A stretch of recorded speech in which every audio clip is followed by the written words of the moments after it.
சாமி யோகிராம் சுத்குமார் வராருன்னு செல்வகுமார் தம்பி ஐயா சாமி ஃபர்ஸ்ட் இங்கதான் வரணும்னு சொல்லியிருக்காரு. உங்களுக்கு தான் உத்தரவா இருக்குன்னு ஒரு அரை மணி நேரம் தான் இருக்கும் சொன்னாரு. சூலூர்ல இருக்கோம், நாங்க வரோம். எனக்கு என்ன பண்றதுன்னே தெரியல.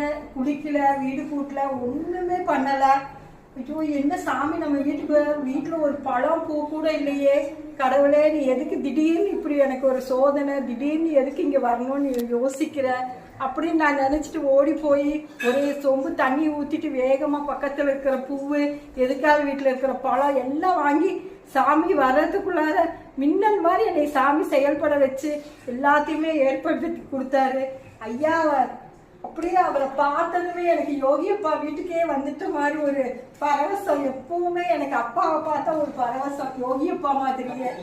அப்போ நான் முதல் நாள் தான் திருவண்ணாமலையில போய் பகவானை தரிசனம் பண்ணிட்டு எழுதின